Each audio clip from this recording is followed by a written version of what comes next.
Good afternoon and thanks for your time on Midday Brief on Joy News. My name is Gladys Osei Oredu. Headlines in this Midday Brief: Synagogue Church of All Nations render apology to multimedia journalist detained by church security. Today is May 9, 12 years after the stadium disaster that claimed 127 lives. We'll find out more on this problem. And then Professor Stephen Adai delivers gunman lecture with a conviction that the Ghanaian can manage his own affairs. These plus wellness, showbiz brief, international and sports coming up in the next 1 hour. Stay tuned.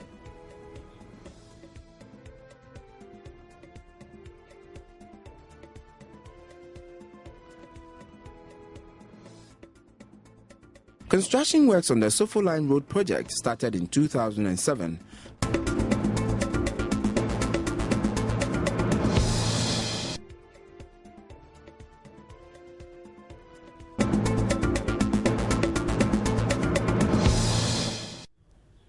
Today marks exactly 12 years since the stadium disaster that claimed 127 lives in Ghana. For some of the victims, their lives have never been the same. Let's get up close with one of them. The disaster occurred at the Accra Sports Stadium on May 9, 2001, when the oldest club in the country, Accra Hearts of Oak, beat the Porcupine Warriors, Kumasi Asante Kotoko, by 2-1 in a league match. The home side scored 2 late goals to defeat their visiting colleagues 2-1, which led to the disappointed Kotoko fans throwing plastic seats and bottles onto the pitch. The police, in their attempt to stop the ensuing chaos, fired a tear gas into the crowd. Panic ensued, and a resulting stampede led to the death of 127 people. An official inquiry blamed the police service for overreacting, reckless behavior, and indiscriminate firing of plastic bullets and tear gas. Some gates to the stadium had been locked, preventing supporters from escaping. 6 police officers were later charged with 127 counts of manslaughter, but the court ruled that the prosecution had failed to make a case. Kasim Mawal, a survivor of the accident, tells Joy News he will never forget the unfortunate incident. I think this disaster, for me, I don't even want to forget it, in the sense that what's happened was something that one, for me, I can never forget. The then chapter vice chairman brought his junior brother. It was not his junior brother, but his sister's son. He brought him to the stadium. When we all realized that we've even escaped from that incident, we saw the boy being tossed. They were tossing the boy. People were tossing him from one person to another. So he saw it, and then he decided to go and rescue the guy. In the course of rescuing him, he rather lost his life. He said bereaved families are facing challenges due to the non-compliance of the ruling of the Okujitu Commission. 2 previous years that the government has taken over, the donation from Herbert stopped, in Accra. Now Herbert decided to go to Kumasi and do his commemoration, and that was where now he has taken his donation to, leaving those in Accra. And I was even thinking that the government or the committee should learn from what Herbert is doing and be doing that as well, because donating maybe 10 bags of rice for bereaved families, I think it's something normal, right? That is what Herbert is doing, and because it has become a norm for those bereaved families on our part, every year they call and demand it. He thus pleaded with the government to assist the bereaved families. Meanwhile, a walk has been organized to commemorate the day. It starts from the Obra Sport to the Accra Sports Stadium. And I also have with me in the studio one of the victims who happened to be at the stadium 12 years ago on 9th May, who survived, and would be talking to him and finding out how life has been after the incident. And he's in the person of Abdulaziz. Hello, Abdul. Thanks so much for joining us. Thank you very much. All right. Yes. So let's just relive the day a bit. How did it actually happen, and how did you survive? Thank you very much. It was 2001 on Wednesday. Well, but then I was the Chapter O chairman. Chapter O is a supporters wing of Accra House of Folk, a very strong one. And normally when we are going to play Kotoko, among us we have a lot of guys that are married. And by then I was the younger amongst them, but I was the chairman. So we have a base called Chapter O base at Nima. That is where we used to meet, have our conversation, create some fun before we go to stadium. So that very game before, on Tuesday, we said to ourselves that those that they are married, they should bring their wives food. All of us are going to sleep on the street that day to organize ourselves, prepare for the game. So that is what we did.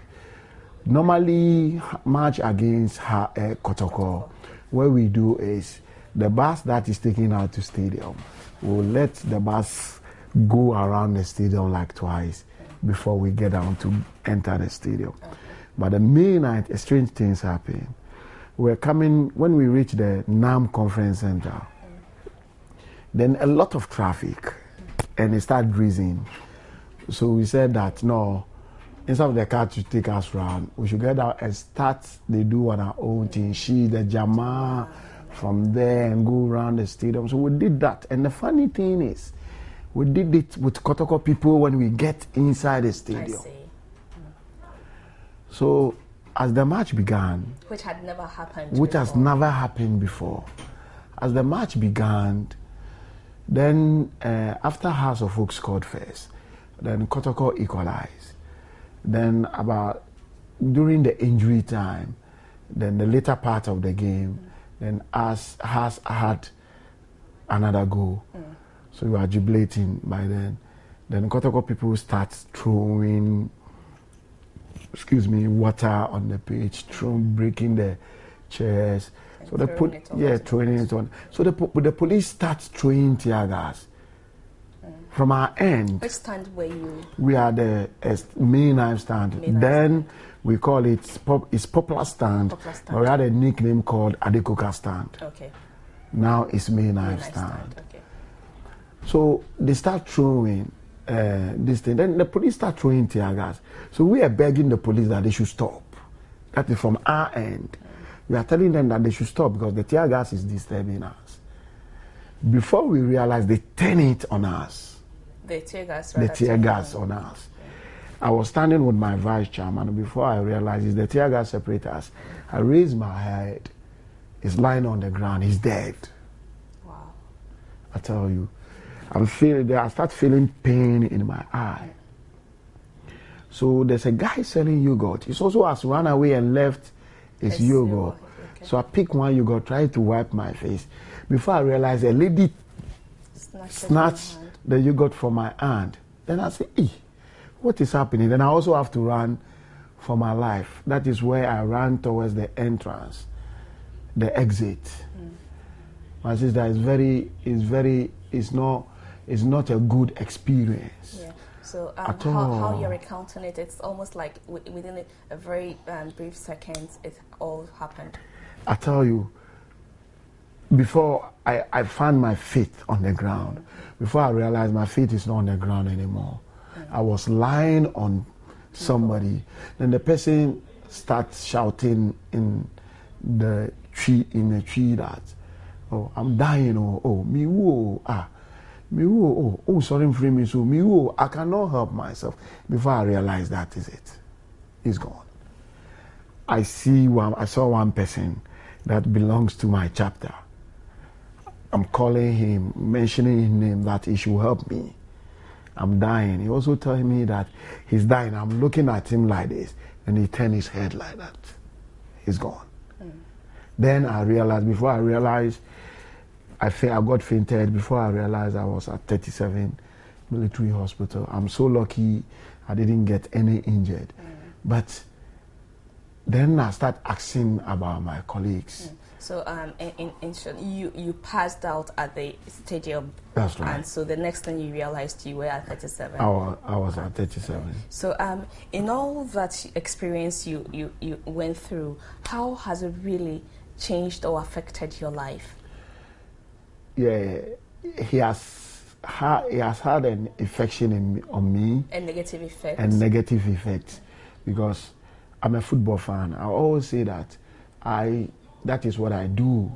I'm a football administrator and a staunch supporter, and that is anytime. For example, just a local. If I went to a cafe, a football cafe that I'm going to watch a game, a big game like that, I don't want to mention the place. Other than that, it will be something like, if I see so many crowd, then I become confused. You panic. And I panic, and I'm afraid of my life.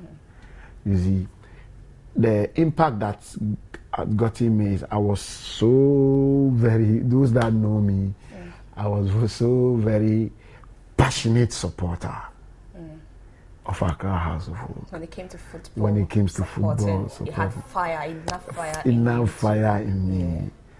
And that thing has slowed me down. So, in other words, when was the last time you went to the stadium to watch a match? Oh, I remember when I was discharged at the hospital, my auntie visited me that I should stop going to stadium. I said, okay, you're here. And I tell my friends that I will not watch football again. The following week, there's a House of Folk playing game before they realized I was at the stadium. So some of us, we, like the stadium, I say the stadium is my home because there's no way there's a football match that I will not go. That's why some of us are saying that so far as we cannot leave the stadium, then they should make sure that the stadium should be a safe place for us. Because some of us, we don't go to club, we don't go anywhere, we don't do any entertainment. Our entertainment is football. So, if you look at the stadium now as compared to 12 years ago, May 9th, what do you think there have been any changes that will be helpful to if there should ever be such a happening? Of course, there will be. There's been a lot of changes. If you look at the exit now, before the Adekoka stand, it's only 2 exits. Now, if I can recall, we have like 5 or 10 of them. Entrance. And there's by then there was this thing, a committee that was set, Okujato committee. They brought some recommendation that the stadium clinic, they should expand the stadium clinic. Now the stadium clinic is no more. What they did was, in the stadium they have some small place like 1 bedroom, and then that is a stadium that cannot contain even 10 or 20 people. You think if the stadium clinic was active, it would have played a helpful role to those who died? Of course. To save their lives? Of course. I have a guy, he is lucky. He is lucky. He's a chapter organ. Right now, as I'm talking to you, his left hand doesn't work anymore. That's because of the incident. So if there's a big clinic around the stadium or inside the stadium, it can do a lot. Even though 37 is a very big hospital, cannot even take care of those people. But I think that if there was a clinic, at least there's some first aid. Yeah, because I can remember then my colleagues were telling me that when we passed out, Mr. Herbert Mensah and then Jacob Bilamte and Harry Zakor was at the scene. They are carrying people. Jacob Bilamte, you mean the chairman for NPP? That's right. And Mr. Herbert Mensah, former chairman of Asante Kotoko. Yeah, and Harry Zakor is also a former chairman of Accra House of Folk. They were there carrying people to the help save life. So now I can see that we have a lot of doctors at the stadium now that they take care of people, because there's a match yesterday on the 5th, last week Sunday, there was a match between House and Kotoko. A supporter collapsed. I was watching. Anytime I come to stadium, because of the experience that I have, so I always look at those things. So I was watching and I see the medical people rush to it. There's our ambulance So things have really improved. That's right. Then. Yeah. So has it really made you, when you go to the stadium, you want to sit towards the entrance or something, just so if anything like that happened, you can be fast and dash out? See, I love supporting, but I cannot sit at the main knife stand anymore. I cannot sit at the main knife stand anymore because I'm afraid, even though that is where my colleagues, that is all where my friends is sitting. So now I was thinking, I was telling myself, because by then I wasn't married, I don't have anybody. Now I'm married, I have one daughter. So I think that I have more responsibility. So I choose where I sit if I go to the stadium. I normally sit at the VIP upper or lower. But I'm trying to understand how come at that time, that particular match, due that much anxiety in supporters. How different was that match from previous matches that had taken place at the stadium? You see, for us, as chapter O, then we don't, the 3 points, if House of Folk and Kotoko are going to play, we don't care about the 3 points. What matters is pride. You see. And by then, Mr. Herbert Mensah just arrived into the scene. So he's trying to change the way Kotoko is. So he used to get them a lot of things, and they start winning matches. So that very match was too hyped. It was too hyped because Kotoko are saying, but then they have some strikers that they are saying that they'll come and score House of Folk 2 or 4-0. And we are also saying that we have a formidable team and we think that we can beat them. Who were some of the strikers that drew that much attention? Yeah, we have Ishmaelado, a leading striker of Accra House of Folk, and we have Kufuor. We have which of the Kufuors? It's also Osei Kufuor, but not Osei Kufuor by Amoni. Yeah, and we have Amankwam Riku, we have Jacob Norty, we have Sami Aji, we have a lot of the key players. These are House of Folk players. In Kotoko side, they also have a striker that. Don't worry, we can forgive you. I forget their names. They're also strong guys and they play very well. So it was a clash of the Titans. And I tell you, it was a very big game. It was a very big game. I watched Has Kotoko match. I watched 4-0 against Kotoko. I watched 3-0, 3-1 against Kotoko, Has scoring Kotoko. But that game, the hype was too much. The hype was too much. The stadium is full to the capacity. You don't have anywhere to pass. But at the end of the day, it was a good game, but it's only the incident that creates a lot of things behind. So now, from how you're talking, it's really affected you, but you seem to have been able to put your life back together and moved on. Of course, because as I said, we believe, as a Muslim, we believe there's something that gives us a lot of motivation. That is, God gives, God takes. So we believe that whatever happens in your life is Allah. Whatever He wishes, that is what He do. The direction that He wish, that is the direction that He's going to take you. So I believe that, no, we have to. But the fact of the matter is, May 9th today is 12 years old. Now, if you look at a young man that go to stadium, most of them are in the age of 19 to 20 years, or let's say 22 years. So May 9th, they are about 10 years. They didn't witness it. They didn't know what happened.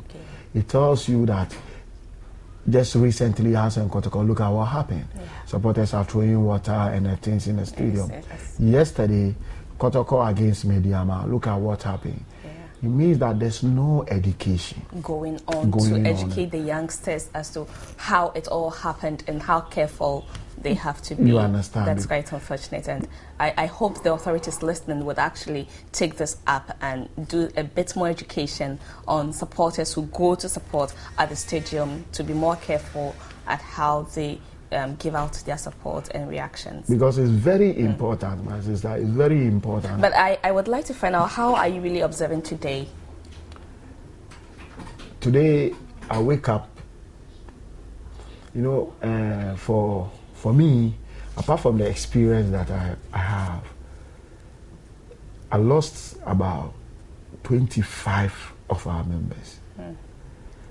We ate with them in the evening, and most of them are married people, they have children. We ate with them in the evening, they leave their wives, they leave their family. We all met at Nima, Chapter O, we ate, we slept. The following morning, everybody just go to his house and bath. We come together and go to stadium after the match. That was it. So at least you're saying a prayer for them today and tomorrow. I always say a prayer to them. And today, we are organizing a Quran recitation at Nima. Okay. The FA president is going to be there. The sports minister is going to be there. The Galaka chairman is going to be there. We have invited police. We have invited fire service. All stakeholders. All stakeholders, all matters are going to be there.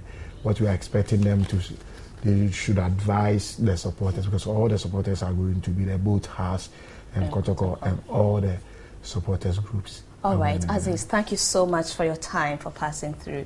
And we do sympathize with you and wish you all the best. It's a pleasure. We've been talking to Abdul Aziz, who was at the stadium 12 years ago when the stadium disaster actually occurred, and he happened to have survived. Lucky him, he survived, and today he's talking in memory of his colleagues and friends and family he lost in the process. Moving on, the Ghana Institute of Management and Public Administration, GIMPA, Professor Stephen Adey, has held a lecture bemoaning the country's winner-takes-all political system, saying it is negatively affecting the quality of leadership and the progress of democracy. According to him, the poor leadership and corruption in governance is due to failure to harness the competent human resources available in the country. He was speaking at the Ghana Man lecture on the theme, 56 years on, is the Ghanaian really capable of managing his or her own affairs? On a more serious note, I don't think that we have a threat of breaking up of our country. The only two bad tribes which can cause trouble are all over the country is the NDC and NPP.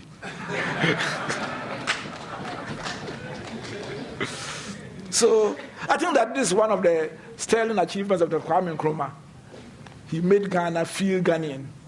And despite the erosion of our nationalism, we still have sufficient to keep us going until we have another Nkrumah who will lead us on in terms of transformational leadership, not one. While there's need to continue to build trust, consensus, and improve dialogue, the major threat on the horizon is bad politicking between our major parties. We must, however, work to promote the strengthening of governance institutions, especially the judiciary, the Electoral Commission. I hope that this process will not undermine the Electoral Commission. A clean electoral process is very important for our future, and therefore nobody should do anything to undermine that institution. And I think that we will weather this temporary setback which we are experiencing now. We have to deal with anti-corruption institutions and separation of powers between the executive and the legislature. At this moment, the legislature is subservient to the executive, because what happens is that the majority leader is always made part of the executive, so he sits in parliament. How can he lead and his session to scrutinize policies and laws which he has been part of in bringing it? I think that we need a constitutional amendment to make sure that no one in parliament sits on cabinet. The worst part is that the general secretaries and the chairman of the parties also sit in cabinet. So we have a double silencer. You didn't hear anything. The former GIMPA rector further also took a swipe at teachers for not giving their due yet on strike. we have not systematically built our economic infrastructure. The roads, the electricity, the water, and other things. And those ones are preconditions. It also includes our education system, which was one of the best on the continent. We have allowed it to lag, and we must quickly attempt it. Do you know that the average primary school and JSS person in Ghana goes through education for 9 years and comes out illiterate? This is scandalous. And the teachers have the audacity to go on strike. You can't. It requires only 6 months. 6 months of right teaching. An average normal child becomes literate. And yet, we are not, because nobody is asking the question. The GES is sitting there pontificating on what? We have a situation whereby we are producing more trained teachers, but the average garage school, private school, with secondary school failures teaching produce better results than my village, where we have 12 trained teachers in the primary school. Just because happen to be by the roadside, so everybody's wife and that thing has been sent there so as they can go and sleep. Professor Adai also called for the decoupling of executive and the legislature arms of government as a means to strengthening governance. I would like to emphasize our own potential, because I think that's where the real issue is. At this stage, we know that by 2015, as a nation, we will not meet about 50% of the Millennium Development Goals, which of course is a big statement, Millennium Development Goal. The bottom line is that it is what the community of nations think should be the minimum standard by 2015 for any country, however poor, to be considered a modern society. Therefore, it's something that we must be very careful, because we have a long way to go. We must stop, therefore, judging ourselves with the laggards who have suffered from civil war and total mismanagement. In other words, we should not take pride, as I sometimes hear Ghanaians saying, we are the only country which has not had civil war. I mean, it's like saying that we are the only people who are not just crawling in debt. He had some light sides about culture as well, which he said is poorly managed. I believe that the area we have performed poorly and even witnessed retrogression is in the cultural dimension of our development in the past 56 years. By culture, I'm not talking about bare-chested women and men stamping their feet and dancing to centuries-old tunes, or chiefs riding in palanquins having Mercedes-Benz in their garages, or even the wearing of our adorable kente cloth and eating fufu, which I think will be served in heaven. You didn't hear that? As a development economist, my concern is with the beliefs, norms, and actions which so much impact economic activities, such as work ethic, productivity, high marginal propensity to consume, poor saving habits, excessive conviviality, that's almost making a party out of everything. There's a time to rejoice and there's time to be serious. I like my Brazilians, they have these carnivals. The only time I went to a business school was in Porto Alegre. And then, but also when there's a government official, so we enjoyed a few of the courtesies. And we were in Rio de Janeiro and participated in carnivals. And one of my friends, a Ghanaian, was quite surprised, the ladies were wearing bikinis, which was, and that thing, there's an evening dance, and while we were watching the show, one of the ladies came to sit on the lap of Boatin, and he didn't know what to do.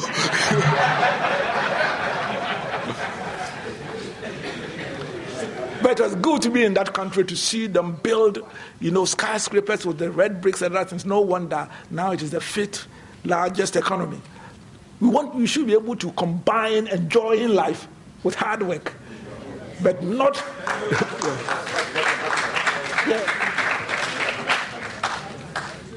But this idea of dancing for funeral, dancing for everything, and then, it's not going to take us anywhere. These are what I mean cultural. As an economist, there are certain beliefs, norms, and actions which must be the target of transformation in a country if it wants to develop. You cannot continue to do that. The average Ghanaian has a marginal propensity to consume of more than one. That means that if you give him 100 cedis, he chops 110. So the higher he earns, if you are not careful, the poorer he becomes. That was Professor Dai recounting some interesting cultural memories. A delegation from the Synagogue Church of All Nations has apologized to Multimedia Group for detention of a crew detailed to cover traffic jam in the area.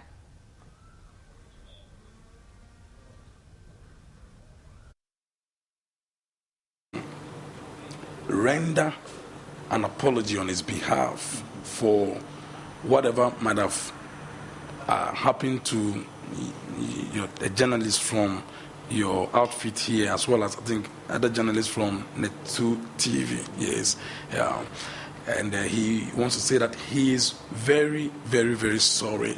That which happened to the journalist, the said journalist, was not his position. It was not his instruction, and he would want to condemn it himself outrightly. He is not behind it. In fact, it is the so-called individuals, who probably might have one or two links with certain security people, because of the thousands of people, took it upon themselves, as it were, to, act as law enforcement agents. And because they don't know the law, they went out of law and misconducted themselves. And besides, it is the same press that has corrected the erroneous impression people have had about him over the years. People had strange impressions about the man of God, but when they began seeing his work on Humano TV, they changed their mind. And it was the work of the press and journalists like you that brought about that result. So why at this time fighting the very people that have helped him come this far? So he renders his unqualified apology and says that he is very sorry. He is not behind what happened to your journalists as well as journalists from the other media house. And sincerely, he wished that you receive his apology. That's why we are here. Management of Multi TV have accepted the apology and has urged for closer collaboration. Yes, we have accepted the apology, and we encourage our brothers from the synagogue to also educate the security people, let them understand that we will continue to work together, and so they should also do their work in a professional way, especially when they see reporters with ID cards and tags. They're able to identify themselves, then they should also extend their friendship to them in a professional way so that together we can achieve what we want to achieve. So we accept the apology. And we were a bit worried when we had the notice from our team that they had been detained. So that's why we had to act quickly to ensure that they are safe and they are not, how should I say it, in any danger at all. Since we know that the area was quite chaotic, people around, we didn't know what was going on. So we had to make sure that first and foremost they were safe. So we do understand the situation, and we are looking forward actually to meeting the man of God himself. If we can get some exclusives with him, we'll be very grateful. I understand that he will come back. I think that, like, as Africans and as religious people, we believe that things happen for a purpose. And as much as it's an unfortunate situation that has brought us together, I think that it has been designed that we will come together and we will both fulfill our mandates as providing information for our viewers, you as evangelizing to the world. We give information in a wider range. They evangelize, and together I think that together the two parties will fulfill what God has brought us to this world to do. We take a break here, and when we return, more stories for you.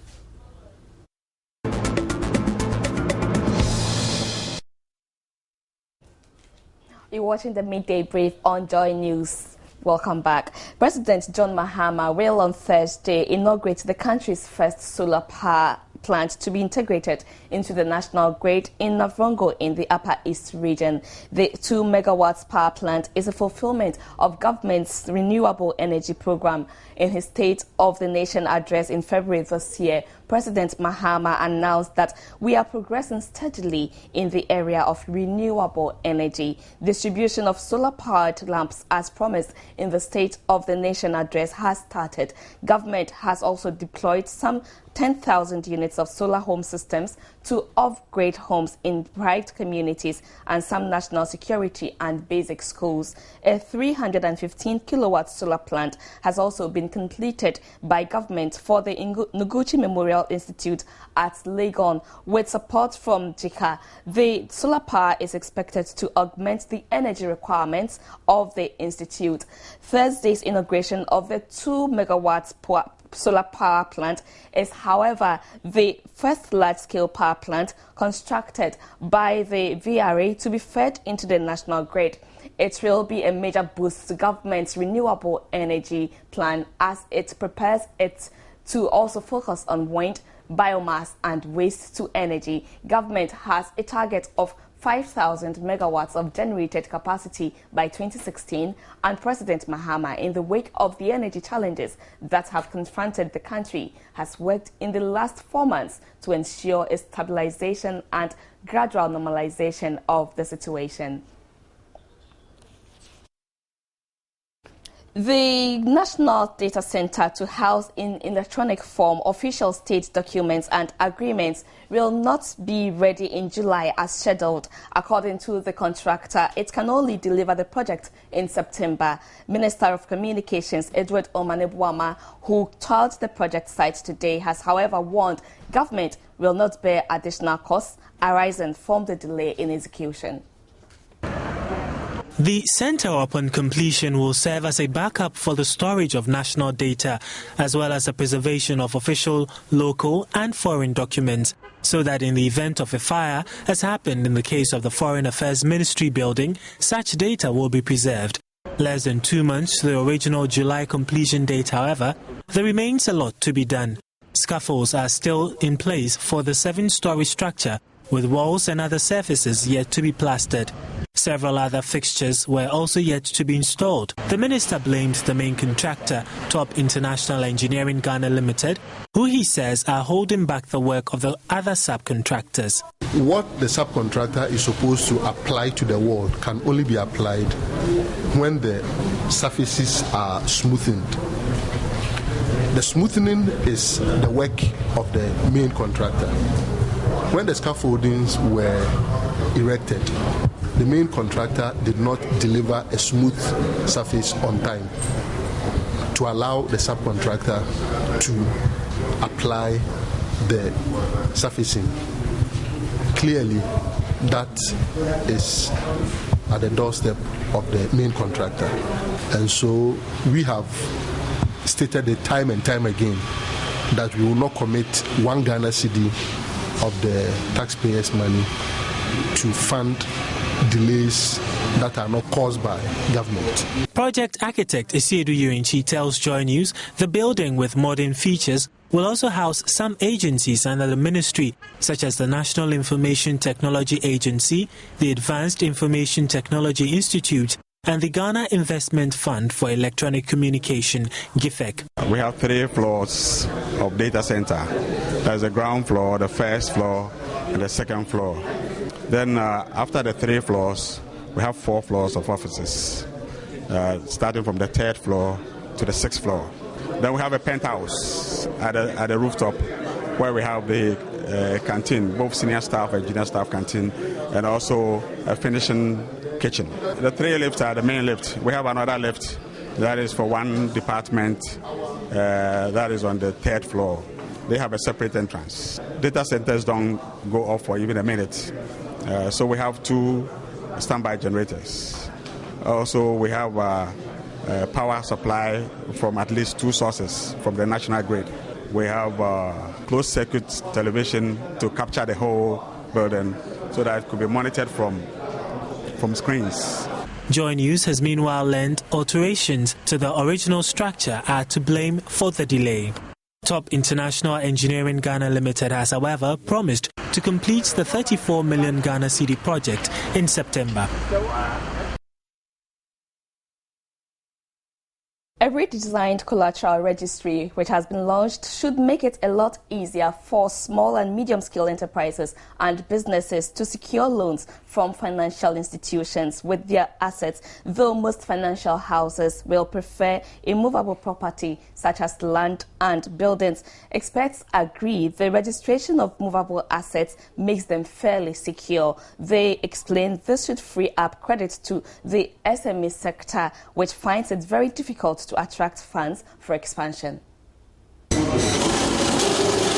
order to modernize the activities of the credit delivery markets in the country, the Bank of Ghana, in collaboration with the International Finance Corporation and the Swiss State Secretariat for Economic Affairs, redesigned the registry's operations and systems to also conform to international best practices. The establishment of the registry by the Bank of Ghana forms part of efforts to deepen public understanding of the Borrowers and Lenders Act 2008 to promote transparency in the credit delivery system. The existence of the registry will ensure that no single asset is presented as collateral twice. Central Bank Governor Dr. Wampa says the registry has proved quite critical since its inception. By the end of March 2013, a total of 49,000 charges that secured loans with 104,000 collaterals had been registered. Of these, 80% were movable assets and 13% were immovable assets. The registry has attracted significant interest from sister central banks on the continent. Minister of Finance and Economic Planning, Seth Tekpe, called for more collaboration between the registry and other registries to avoid duplication. As a small business, which may be operating from a container or others, or from a shop front, which you are renting, which is not yours, you can use other assets, like your car, like others, and that is the shift, and that is what it is. And the contribution that the registry is making is that anybody who is lending, including microfinance institutions, if you say I have title, to a car, you can come and check whether it is registered. Because immediately the title changes, it has to change also, so that we have a central registry, which, those who give money, can, to SMEs in particular, can have a means of checking. The Bank of Ghana says it has already instituted measures to manage any unexpected sharp fall in the value of the cedi. The assurance follows reports the local currency is expected to record its worst decline by the end of this year. Governor Dr. Kofi Wampa says they have even tightened measures already instituted and also increased the supply of dollars. The bank will continue with its tight monetary policy stance, and in this regard, policies that we implemented in the second quarter of last year will not be relaxed. These should be able to restrict demand for forex. Meanwhile, the bank will continue to apply the Foreign Exchange Act and regulations vigorously.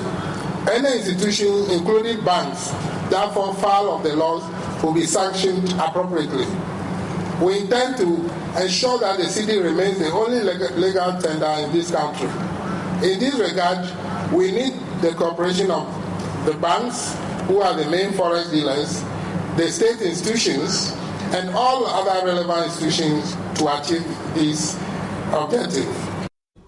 We took a short break here. We are back in a moment.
Up next, we have wellness for you.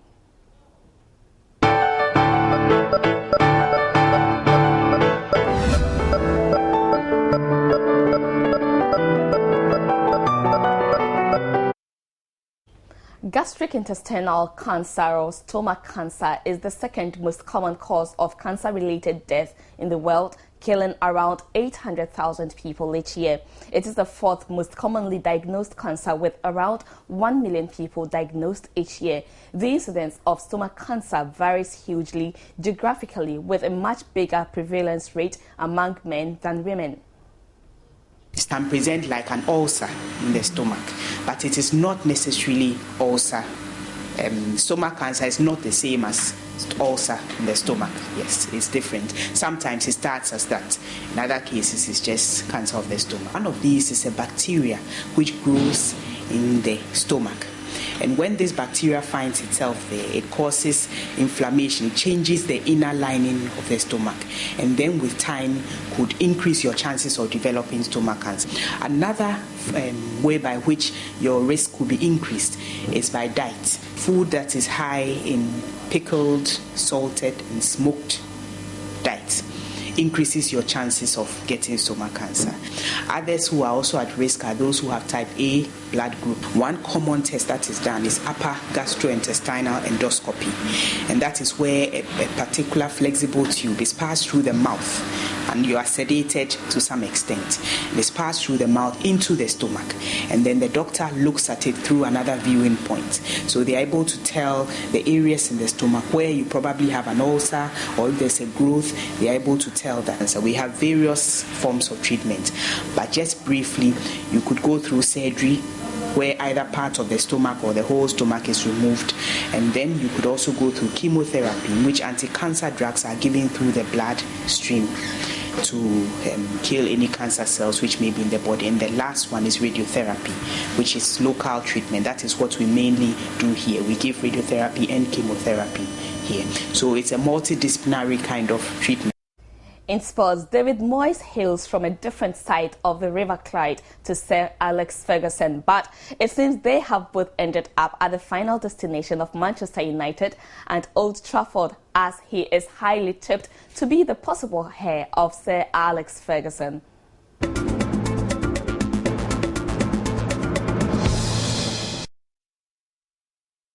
Year-old who will be confirmed as Ferguson's successor.